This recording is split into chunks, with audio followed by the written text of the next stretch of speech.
지난주에 이어서 오늘도 같은 본문 말씀을 가지고 약속의 복을 받는 신앙이라는 제목을 가지고 은혜 나누고자 합니다.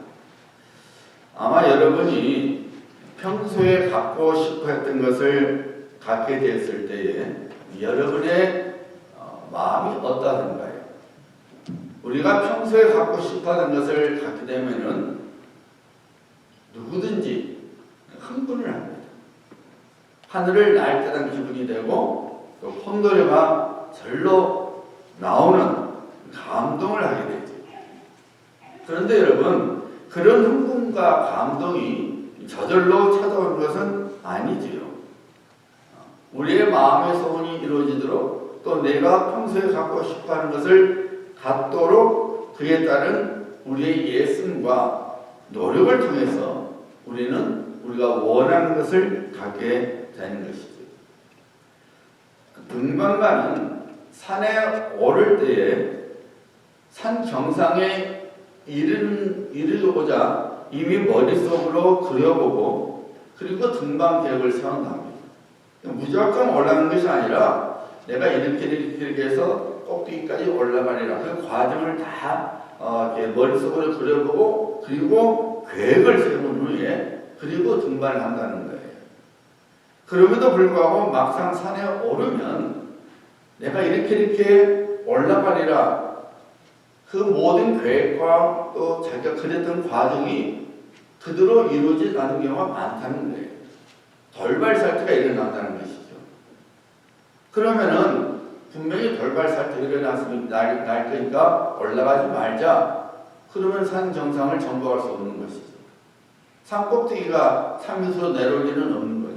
내가 산을 정복하고자 한다면은 내가 그 모든 과정을 계획하고 또 올라갔을 때에 어떤 돌발살투가 일어나서 내가 좀 실패할 수 있다 할지라도 그럼에도 불구하고 올라가야만이 자기가 오르고자 하는 산 정상에 오르게 되는 것이죠. 우리 인생도 마찬가지입니다. 우리가 동쪽으로 가고자 한다면은 동쪽으로 가야 돼요. 동쪽으로 가면은 분명히 이런 일이 벌어날 거야. 그러니 가지 말고 서쪽으로 가자. 그러면은 안 되는 거죠. 우리가 동쪽을 가기를 원했으면은 그 가는 길에 사령 어떤 변수가 일어난다 할지라도 동쪽으로 가야 돼요. 우리가 서쪽으로 가고자 한다면은 분명히 어떤 일이 벌어질지를 기대한다 할지라도 우리는 서쪽으로 가야 합니다. 여러분, 놀랍게도 우리 하나님께서는 은혜 가운데서 우리를 하나님의 백성으로 삼아주시고 우리 인생 곳곳에 하나님의 약속의 복들의 밥상을 차려 놓으셨어요. 우리들은 하나님께서 준비하신 예배 주신 약속의 복을 차지하고자 하는 거룩한 바람이 있어야 됩니다. 거룩한 소원이 있어야 됩니다. 그리고 그 복의 밥상을 내 것으로 삼아야 됩니다. 우리는 지금 여호수아를 통해서 하나님이 우리 인생 속에 예배해 주신 복의 밥상을 내가 내 것으로 삼는 그 영적 비결을 배우고 있는 것입니다. 지난 주일에 우리가 하나님의 약속의 복을 받고자 한다면 하나님의 말씀을 들어야 된다고 했어요. 다시 말씀드리면 하나님의 말씀을 듣는다는 것은 주일 공중 예배도 있지만 내 개인적인 예배도 해당이 되겠죠. 예배의 소중함이 바로 거기 있는 거예요. 하나님의 말씀을 듣는 거예요. 선포된 말씀을 통해서 혹은 개인적인 내가 성경 읽음을 통해서 혹은 묵상을 통해서 어떤 사건을 통해서 우리에게 들려주고 하시는 하나님의 음성을 들어야 합니다. 그리고 내게 주신 하나님의 말씀을 믿음으로 품고 살아가야 합니다. 마치 시간이 되면은 병아리가 알을 떼고 나오듯이 우리들이 하나님의 약속을 믿음으로 품고 살아가면 하나님의 정한 시간이 이르면 우리는 그 복을 받게 되는 것입니다. 하나님의 구원을 보게 됩니다. 하나님의 능력과 권능을 경험하게 되는 것입니다. 그래서 여러분 공중예배라든지 개인예배가 소중한 거예요. 하나님의 말씀을 듣는다는 것은 그만큼 우리에게 큰 영적인 유익뿐만 아니라 삶의 유익을 가져다 주기 때문입니다. 하나님의 복을 차지하게 하는 비결이 바로 하나님의 말씀을 듣는 데 있습니다. 그래서 여러분이 주일이면은 교회 와서 말씀을 듣고 또 여러분이 각자 집에서 말씀을 읽어야 됩니다. 자, 오늘도 계속해서 하나님의 약속의 복을 받는 신앙을 생각해 보자 합니다. 자, 5절 말씀 보시기 바랍니다.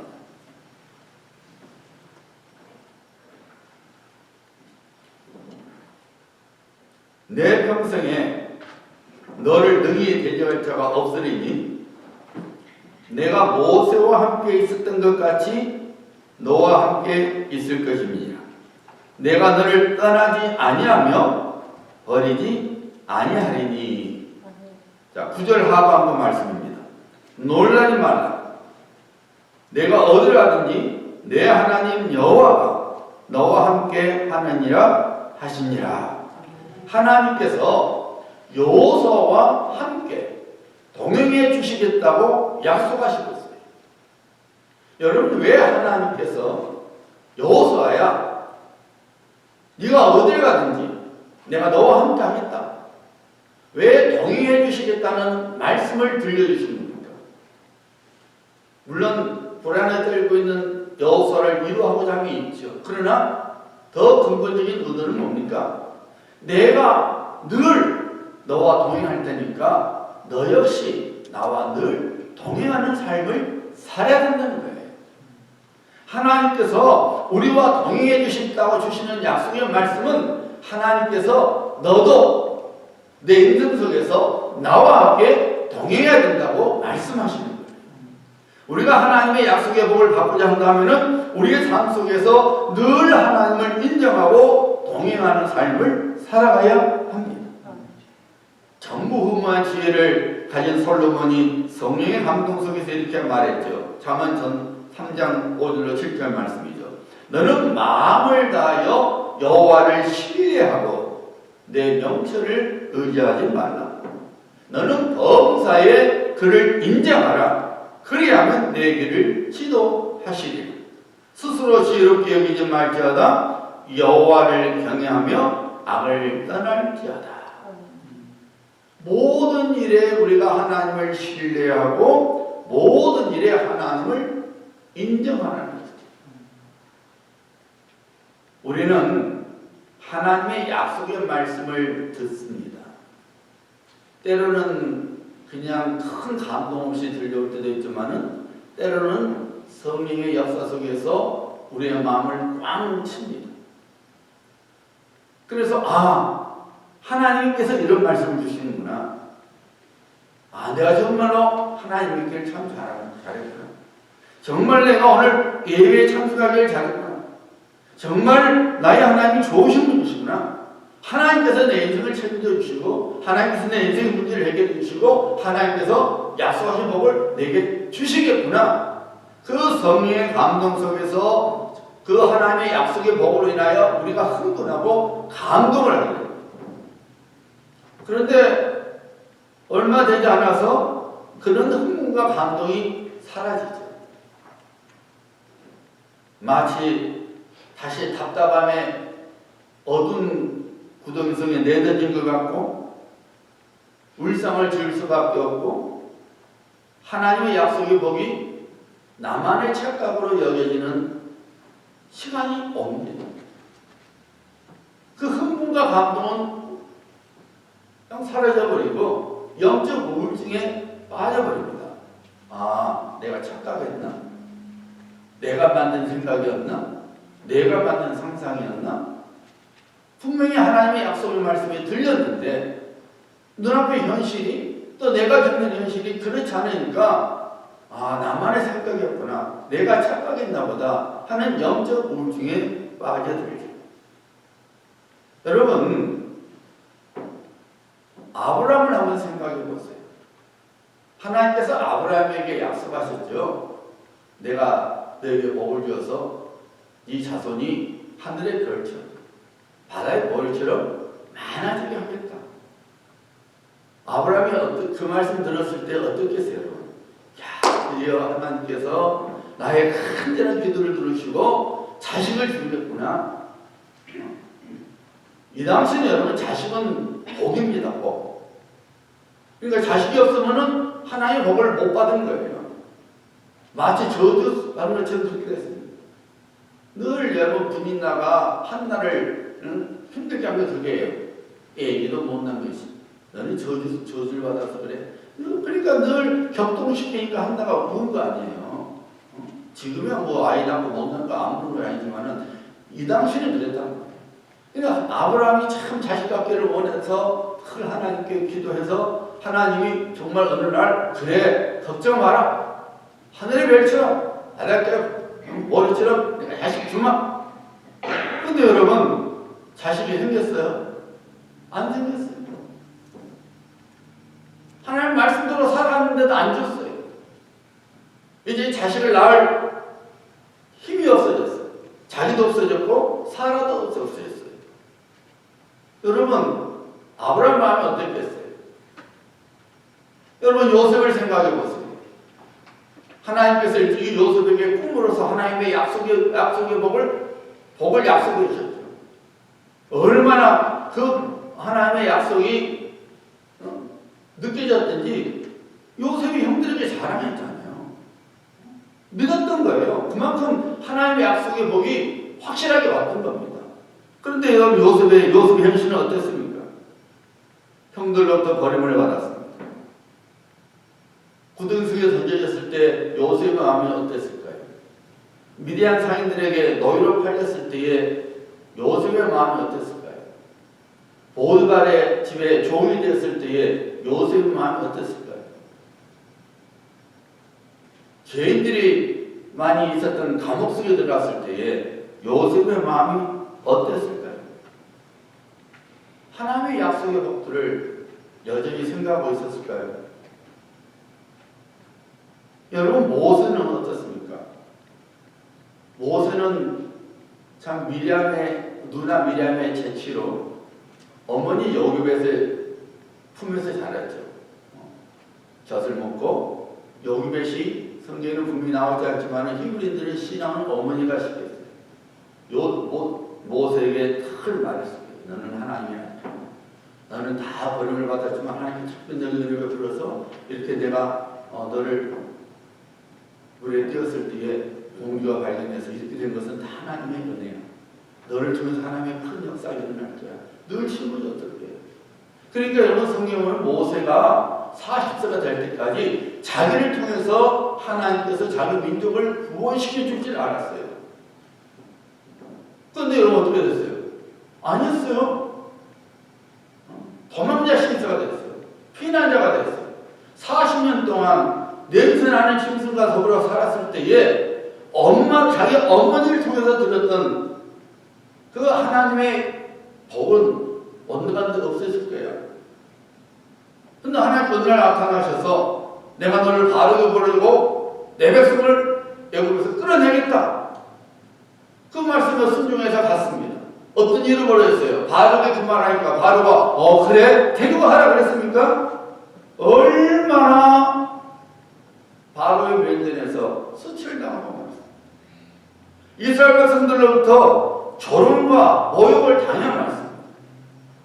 하나님 말씀에 순종해서 하나님께서 끄집어내겠다고 해서 너를 내가 출애굽의 주인공을 하겠다고 약속하셔서 했더니 바로의 면전에서 면박을 당하지 않았나?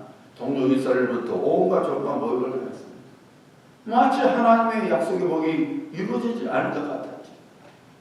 그렇지만 여러분 우리는 지금 알죠.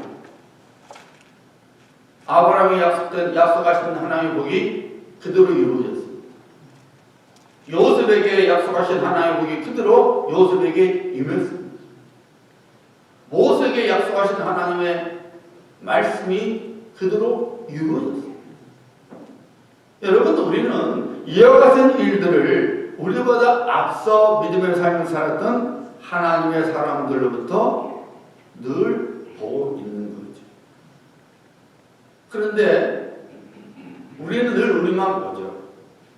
하나님의 말씀을 통해서 하나님의 계시를 통해서 정말로 하나님께서 복을 선포하시고 말씀대로 복을 주시는구나. 하나님의 계시를 통해서 우리는 알고 있으면서도 우리 현실을 보면서 하나님의 복과는 나와는 상관이 없구나. 왜 하나님의 복과는 별도로 내가 왜 이런 어려운 일을 당하게 되지? 이런 현실 속에서 우리는 하나님의 약속의 복을 믿지를 못하는 거죠. 마치 하나님의 약속의 복이 재난 같은 그렇게 느끼져 버립니다. 오스왈드 챔버스라는 그 신앙인이 갈 길을 몰라도 라는 책에서 이렇게 말했어요. 하나님의 방법은 언제나 처음에는 비전으로 그 다음으로 현실로 이루어지지만 비전과 현실 사이에는 종종 구력의 깊은 골짜기가 있다. 실로 비전 후에 시험이 닥칠 때에 신실한 영혼이 어둠 속에 가라앉는 경우가 얼마나 많은가. 이 말 무슨 말이에요? 하나님께서 복을 약속하실 때 그 복의 형태가 비전으로 옵니다. 그리고 그 비전이 현실로 이루어질 때가 오는데 이 비전과 현실 사이에는 깊은 굴욕의 골짜기가 있다는 거예요. 그래서 많은 그리스도인들이 처음에는 하나님의 약속을 받아서 흥분하고 감당하다가 그 굴욕의 깊은 골짜기에 지나다 보면은 그만 믿음을 잃어버려. 하나님을 놓쳐버린다는 것이죠.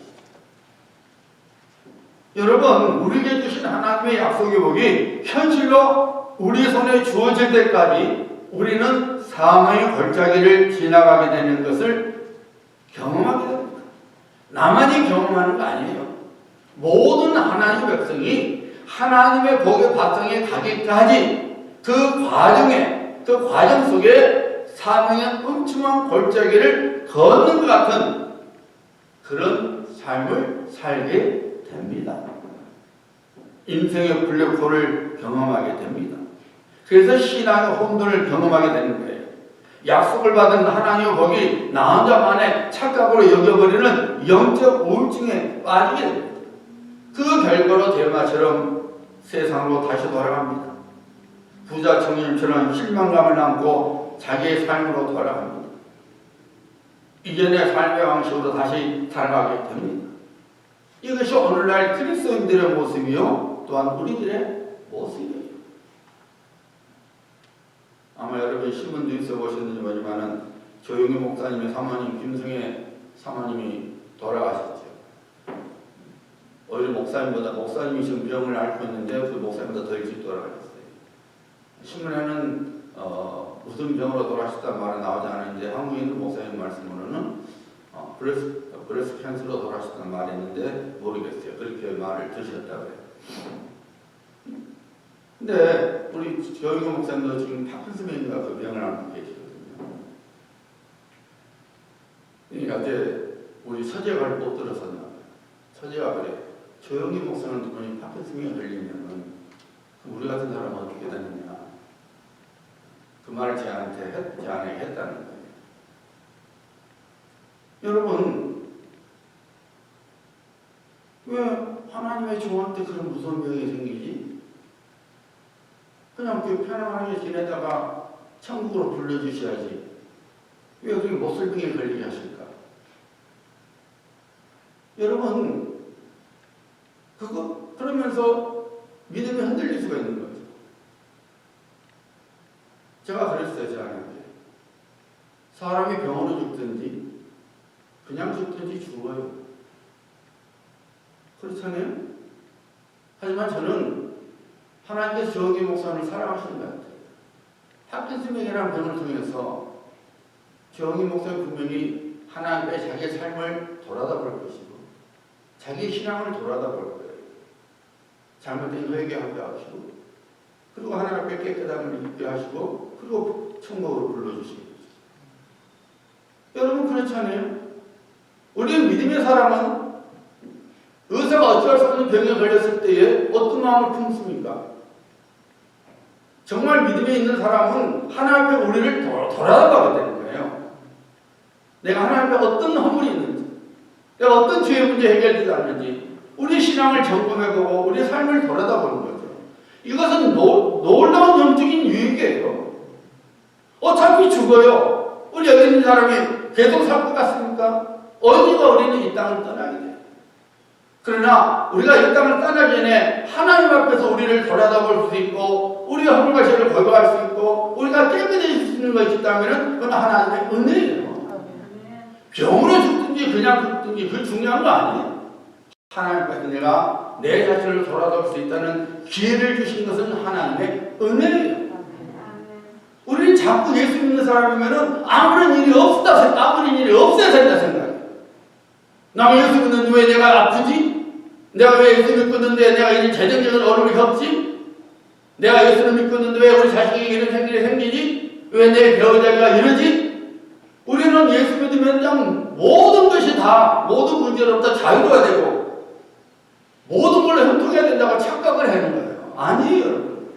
하나님은 우리가 하나님의 사람으로 빚어지는 것, 하나님 나라에 합당한 사람으로 빚어지는 것이 무엇보다도 중요하기 때문에 우리가 우리의 삶 속에서 사명의 음침한 골짜기를 걸어가기도 하시고 어둠의 골짜기에 빠뜨리기도 하시는 거예요.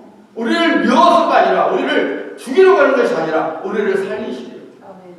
우리가 하나님께서 온전한 사람이 될 수 있도록 하나님께서는 때로는 우리를 하여금 사망의 어두운 골짜기를 지나게 하시는 거예요. 하지만 여러분 다시 말해봤어요. 내가 사망의 음침한 골짜기를 지날 때 그때도 하나님께서 나와 함께 하십니다. 여러분 우리가 어둠의 골짜기 속에 있다 할지라도 사망의 음침한 길을 지금 걸어간다 할지라도 여전히 하나님께서 우리와 함께 하시는 거예요. 그래서 우리도 역시 하나님을 매사에 인정하고 하나님과 함께 걸어가는 믿음의 길을, 믿음의 삶을 살아가야 하는 거예요. 이것이 하나님의 복을 차지하는 비결입니다. 지혜자 솔로몬이 전도서에서 사람의 인생에 대해서 이렇게 말했죠. 해 아래에서라는 표현을 자주 사용했습니다. 해 아래에서 수고하는 모든 수고가 무엇이 유익한가? 내가 해 아래에서 행하는 모든 일을 보았노라. 보라, 내가 다 모두 다 헛되어 바람을 잡으려는 것이로다. 그 후에 내가 생각해 본즉 내 손으로 한 모든 일과 내가 수고한 모든 것이 다 헛되어 바람을 잡는 것이며 해 아래에서 무익한 것이로다. 사람이 해 아래에서 행하는 모든 수고와 마음에 쓰는 것이 무슨 소득이 있으리라. 일평생에 근심하며 수고하는 것이 슬픔뿐이라. 그 마음이 밤에도 쉬지 못하니 이것도 헛되도다. 인생에 대해서 이야기하면서 해 아래에서라는 표현을 계속해서 합니다. 그런데 헛되도다 말합니다. 여러분, 해 아래에서라는 것은 어떤 의미가 있는 거예요? 육신의 눈으로 살아가는 삶을 말하는 거예요. 하나님 없이 나의 힘으로 살아가는 삶을 의미하는 거예요. 하나님을 인정하지 않고 육신의 눈으로 혹은 나의 힘으로 살아가는 인생은 헛되고 헛될 수밖에 없다는 거예요. 솔로몬이 성령의 감동 속에서 깨닫고 그 말씀을 오늘날 우리들에게 전해주고 있는 것입니다. 여러분, 하나님이 없는 인생은 아무것도 아닙니다. 왜 그렇습니까? 그 끝이 죽음이기 때문입니다. 이 세상에서 어떤 화려한 인생을 살아갈까 할지라도 끝끝이 죽음이면 그 사람은 살아있어도 죽은 것과 다를 바가 없는 거예요. 우리가 인생 이 땅에서 좀 우리가 어려움을 당하고 내가 힘든 시기를 겪는다 할지라도 내 인생의 끝이 영생이라면 그 인생은 복된 거예요. 우리가 하나님과 동행할 때에 우리의 인생 끝이 영원한 죽음이 아니라 영원한 생명입니다. 그래서 우리는 하나님과 동행하는 것처럼 복된 것이 없는 거예요. 해 아래서 육신의 눈으로 살아가는 것, 나의 영으로 살아가는 것은 모든 것이 다 헛되며 바람을 잡는 것 같은 아무것도 없는 거죠. 그러나 해 위에서 삶은 다릅니다. 해 위에서 삶은 이 땅을 바라보는 것이 아닙니다. 하나님을 바라보는 인생입니다. 나그네 길을 걸어가고 있는 이 세상을 바라보는 것이 아니라 영원토록 우리가 살아갈 천국을 바라보는 인생입니다. 해 위에서의 인생이나 해 아래에서의 인생은 겉으로는 똑같습니다. 고통이 있습니다. 염려가 있습니다. 근심이 있습니다. 아픔이 있습니다. 그러나 여러분, 위를 바라보는 인생, 하나님을 바라보는 인생은 그 수고와 슬픔과 애통과 애씀에 분명한 의미가 있습니다. 모든 것을 합력하여 선을 이루시는 하나님이 계시기 때문에 고통과 슬픔과 염려와 근심이 고통과 슬픔과 염려와 근심으로 끝나는 것이 아니라 하나님의 구원을 가져오는 통로가 되는 거예요. 그래서 우리는 해 아래에서의 삶을 살아가지 말고 해 위에서의 삶을 살아가야 하는 것입니다. 다시 말씀드리면 하나님과 동행하는 삶을 살아가야 된다는 겁니다. 늘 하나님을 인정하면서 살아가는 삶을 살아가야 한다는 것입니다. 일본뿐만 아니라 전 세계 그리스도인들을 감동시킨 다라 요네코 사모님이 있습니다. 이 사모님은 고3 때 어머니를 잃었어요. 아마 어머니를 굉장히 사랑했나 봐요. 어머니가 죽으니까 삶의 의욕을 잃어버렸습니다. 뭘 해도 기쁘지 않았고 성인 차지 않았습니다. 평소에 좋아하는 것들을 해봤지만 역시 아무런 만족을 얻을 수가 없었답니다. 그래서 이렇게 살 바에야 죽어버리자 달려오는 전철에 자기 몸을 던져버렸어요. 그대로 죽었으면 글쎄 고통은 없었을 텐데 그 달려오는 전차와 부딪혔는데도 살아났어요. 근데 결과는 엄청났어요. 두 다리를 다 잃었어요. 왼팔도 잃었어요. 오른팔도 하나 남아있었지만은 손가락이 3개뿐이 안 남았어요. 4지 중에 3지가 없어집니다. 그런데 병원에 입원했을 때에 어느 분의 전도를 통해서 예수님을 믿게 됐어요. 예수님을 믿으니까 삶이 달라진 걸 느꼈어요.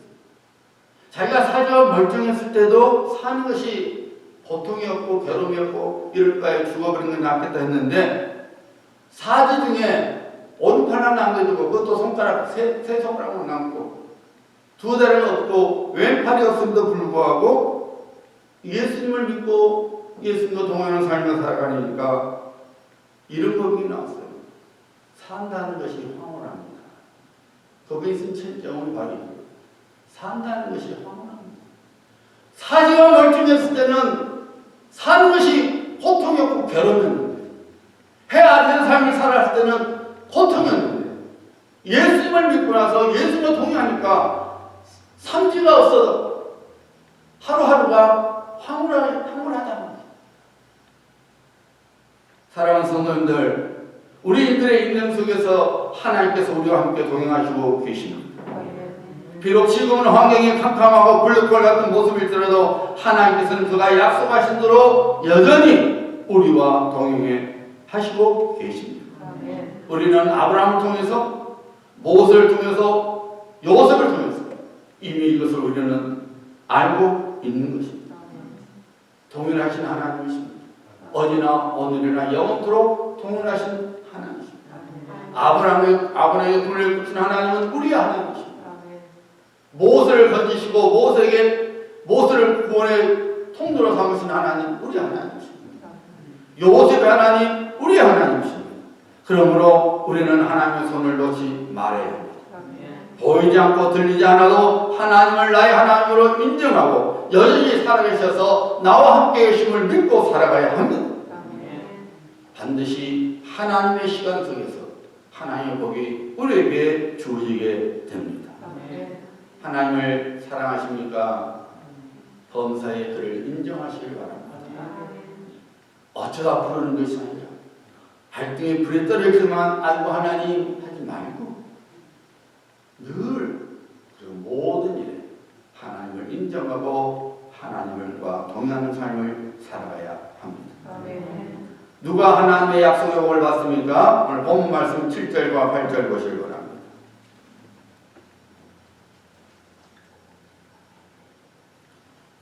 오직 강하고 극히 담대하여 나의 종 모세가 네게 명령한 그 율법을 다 지켜 행하고 우로나 좌로나 치우치지 말라. 그리하면 어디로 가든지 형통하리니 이 율법책을 내 입에서 떠나지 말게 하며 주야로 그것을 묵상하여 그 안에 기록된 대로 다 지켜 행하라. 그리하면 내 길이 평탄하게 될 것이며 내가 형통하리라. 하나님의 말씀에 순종하는 자가 하나님의 복을 받게 된다고 하나님께서 친히 말씀하십니다. 내가 너를 형통하게 하리라. 내가 나의 종 모세에게 명령한 그 율법을 지켜 행하고 우로나 좌로나 치우치 않고 그 말씀대로 살아가면 내가 형통하게 되리라. 하나님의 약속의 말씀입니다. 여러분, 우리는 일반적으로 그 사람의 어떤 인생 결과를 보고 판단해버리는 실수를 많이 합니다. 결과만 보고 판단하는 거예요. 여호수아를 생각하면 와, 여호수아의 믿음은 내가 따라갈 수 없어. 그 사람은 대단한 사람이잖아. 해가 멈추라 그러니까 해가 멈췄잖아요. 아주 여호수아가 우리와는 달리 어떤 특별한 재능, 특별한 능력, 또 하나님께로부터 어떤 특별한 은총을 받은 사람으로 우리가 착각할 수 있어요. 왜? 여호수아를 통해서 하나님께서 일찍이 약속하신 그 가나안 땅의 복이 그대로 이스라엘 백성이 주어졌으니까 우리는 그것만 보면서 와, 여호수아는 나하고 비교했을 때 나는 따라갈 수가 없어. 아이고, 뭐 나 같은 것이 어떻게 그런 복을 차지할 수 있겠어? 우리는 이렇게 생각할 수 있습니다. 그런데 여러분, 하나님의 말씀을 보면은 여호수아는 40년 동안 노예로서 벽돌고 살았어요. 애굽 땅에서 노예로 살았습니다. 또 다른 40년은 모세의 시종이라는 거예요. 모세의 종으로 살았어요. 그러니까 여러분 80년을 노예와 종살이한 사람이에요. 딱 여호수아 마지막 장에 보면은 여호수아를 여호와의 종이라고 부릅니다. 딱 한 번 나와요. 그 전에는 모세의 시종, 모세의 종 이렇게 나와요. 노예와 종의 삶을 살았던 거예요. 그런데 그런 여호수아가 하나님의 복의 통로가 되는 멋진 인생이 될 수 있었던 것은 여호수아는 하나님의 말씀을 그대로 믿고 그대로 순종했던 삶을 살았기 때문입니다. 우리가 잘 아는 대로 모세가 12명의 정탐꾼을 뽑았죠. 각시가에서 최고 우두입니다. 요즘 같으면 신앙생활이 가장 좋은 사람들, 실력 있는 사람 딱 한 사람씩 뽑아서 가나안 땅을 정탐하고 있잖아요. 우리가 잘 아는 대로 여호수아와 발락을 빼놓고 10명의 정탐꾼이 마음이 녹아져서 왔죠. 들어가 봤더니 정말로 하나님께서 말씀하신 대로 젖과 꿀이 흐르는 땅이었습니다. 정말로 좋은 곳이었습니다. 그런데요, 거기 있는 살고 있는 사람들이요, 덩치가 산만하고요, 거기에 사람 살고 있는 성벽이 얼마나 높고 견고하게 보든지 아이고 언감성심 그 땅 차지하지 못합니다. 우리가 생각해봐도 메뚜기 같은데 저 사람들 봤을 때 오직 하겠습니까? 안 됩니다 그랬잖아요. 현실을 보면서 상황을 보면서 아이고 저것이 저 땅에 약속하신 복이라 땅이라고요? 천만의 말씀입니다. 가면 죽습니다 그랬잖아요. 그런데 여러분 여호수아는 뭐라 했어요? 하나님 말씀 그대로 믿었어요. 하나님께서 주신다 했으니 우리가 들어가면 된다. 현실을 보지 않았어요. 상황을 보지 않았어요. 자기들의 능력을 보지 않았어요. 하나님의 말씀을 붙들었던 거예요. 우리가 잘 아는 대로 그걸 여호수아 읽어보면은 하나님께서 말씀하신 대로 물이 넘치는 요단강에 제사장들을 들어보냈어요. 자칫하면 돌에 맞아 죽을 수도 있는데 들어보냈습니다. 여리고성을 공격할 때도 하나님께서 말씀하신 대로 성을 빙빙 돌았어요. 이것은 아주 멍청한 전략이죠. 왜 사살 서울이 다 죽는 거예요. 그런데 여호수아는 하나님 그렇게 하면 죽지 않습니까? 하지 않았어요. 말씀 그대로 그냥 합니다. 말도 안 되는 말씀. 오늘날 우리 그리스도인들은 문제가 뭔지 알아요? 우리들은 문제가 뭔지 알아요? 하나님의 말씀을 자꾸 내 식으로 바꿔요. 내 경험과 내 생각 가지고 에이 목사님 그게 됩니까? 목사님 같은 거 몰라도 안 되죠. 목사님 내 입장 내봐 그런 말씀이 나오는지 안 믿어요. 여러분 정말로 중요한 것은 여러분 우리는 하나님을 믿을 때 어떻게 믿느냐? 내가 원하는 하나님을 믿어요. 하나님 그대로 하나님을 믿어야 되는데 우리는 내가 원하는 하나님. 그 여러분 왜 우상이에요, 여러분? 하나님 믿지만 그건 우상이 왜? 하나님을 말씀 그대로 하나님을 내가 믿어야 되는데 내가 원하는 하나님을 믿는 거예요. 내가 복 주셔야 됩니다. 내가 하는 것마다 잘 되게 됩니다. 내가 원하는 하나님을 만들어놔요. 그렇게 안 되면 에이 하나님 뭘 십자가를 지라고 그래? 뭐 잔을 마시라고 그래? 왜 고통을 잔을 마시라고 그래? 에이 이러고 여러분 하나님은 나는 스스로 있는 여호와라. 하나님께서 하나님 그대로 우리가 믿어야 돼요. 내가 하나님 바꿔버리면 안 되는 거예요. 여러분들이 하나님 말씀 자꾸 바꿔버려요. 여러분 생각대로 하나님 말씀을 어떤 건 받아들이고 어떤 건 안 받아들여요. 여러분 왜 그래야 됩니까? 우리는 하나님 말씀 그대로 다 받아들여야 됩니다. 내 마음대로 내가 좋아하는 것만 듣고 내가 싫어하는 걸 안 듣고 이러면 안 돼요. 내가 싫어도 하나님께서 말씀하시면 아멘하고 순종해야 돼요. 그것이 바른 신앙이죠. 그게 순종입니다. 여기에 하나님의 은혜가 임하고 복이 임하는 거예요. 여러분 물론 여러분 한편에 그래 하나님 말씀대로 살아가야지 그래야 돼 알아요. 엉뚱 신앙을 가진 사람이 아닐 거예요. 그런데 왜 그렇게 못 살아가요? 내 육신의 소욕과 부딪히기 때문이죠. 우리 육신의 사람은 어때요? 여러분? 내가 손에 안 보려고 해요. 내 체면이 먼저예요. 내 만족이 먼저예요. 여러분 사울 왕이 왜 하나님의 말씀을 무시하고 자기 마음대로 제사를 지냈어요? 지금 상황이 힘들었잖아요. 군사들이 도망가는 거예요. 근데 다 사무엘 선지자가 안 오니까 자기 마음대로 제사를 지내버렸어요. 사무엘 선지자가 나중에 야단쳤죠. 왜 마음대로 했습니까? 왜 말씀을 순종하지 않았습니까? 사울 왕이 어떻게 했어요? 당신이 절대 안 와서 그리고 군사들이 무서워도 도망치니까 내가 어쩔 수 없이 했습니다. 그런데 사무엘 선지자님 제 체면을 생각하시고 나와 함께 제사 같이 지내주세요. 잘못을 지적했으면 하나님 제가 잘못했습니다. 이래야 되는데 자기 체면을 살리는 건 먼저였어요. 그리고 난파하잖아요. 당신이 늦게 왔잖아요. 군사들이 도망쳤잖아요. 지금 어려운 상황이잖아요. 누구 같아요 여러분? 여러분이 안 해요 여러분? 우리 안 해요. 사울랑 불행할 필요 없어요. 여러분이 그렇게 살잖아요. 내 상황이 이런데요. 내 상황이, 내 처지는 이런데요. 당신 탓이잖아요. 하나님께서 말씀으로 우리가 허물을 보여주면 우리가 회개해야 되는데 우리는 그렇게 하지 않아요.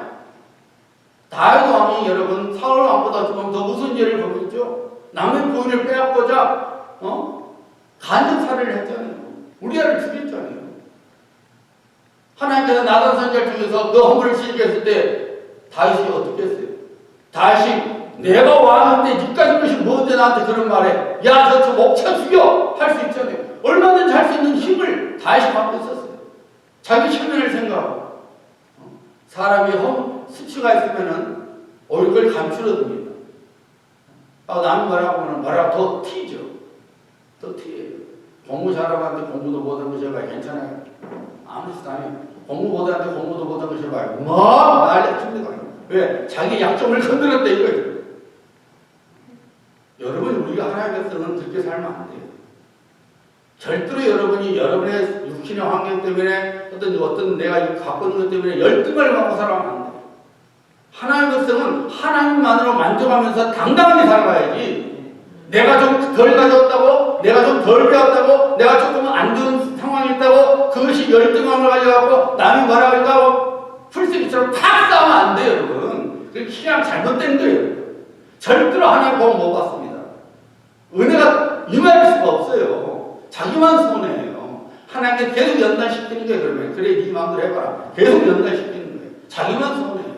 절대로 우리의 숨은 사람은 열등감을 품으면 안 돼요. 왜요? 하나님이 내 아버지입니다. 하나님이 내 아버지. 뭐 열등감을 가져? 누가 뭐라도 뭔 상관이 있어? 내 하나님, 나의 하나님이죠. 살아계신 하나님, 복의 근원이 되시고 나를 죽기까지 사랑하시고 독생자 예수 그리스도를 아끼지 않기까지 나를 사랑하시는 하나님이 내 아버지인데 끝까지 뭐 좀 없다고 내가 좀 하다고 다른 사람이 뭐라 한다고 열등감을 품어요? 품을 필요 없어요, 여러분. 그럼 받아든 짓이에요. 괜찮아요. 괜찮아요. 나는 내 아버지. 내 아버지가 내 하나님이시다. 내 하나님이시다. 여러분, 순종해야 되는 거예요. 다윗은 어떻게 했어요? 나달의 선지자로부터 하나님의 메시지를 들었을 때 어떻게 했어요? 침상이 젖도록 회개를 했어요. 침상이 젖도록 회개를 했어요. 그리고 성령 하나님 거두지 말아요. 하나님, 제가 비록 죄를 범했지만 성령을 거두지 말아요. 크게 회개가 되지 않았습니까? 그러니까 다윗이 하나님께서 다윗을 복 주신 거예요. 자기 처음에 생각하지 않고 말씀 순종한 거예요. 여러분, 순종하는 거 쉽지 않아요. 왜요? 우리는 육체의 소유를 갖고 있기 때문에 말씀대로 살아야 줄 알면서도 못해요. 하지만 해야 되는 거예요. 왜요? 하나님께서 말씀하셨습니다. 하나님께서 사랑을 했으면 사랑하는 거예요. 하나님께서 용서하라고 했으면 용서하는 거예요. 하나님께서 드리라고 했으면 드리면 되는 거예요. 우리가 뭔데 내 마음대로 사랑하고 안 사랑하고 용서하고 안 하고 드리고 안 드리고 우리가 뭔데요? 그래놓고 신앙생활 한다. 그래놓고 내가 하나님 믿는다 그래요. 이건 여러분, 내가 하나님을 내가 만들어 믿는 거예요. 우상이에요. 하나님 그대로 믿어야 되는 거예요. 하나님 그대로 믿는 것은 하나님 말씀 그대로 우리가 순종하는 것을 말하는 거예요.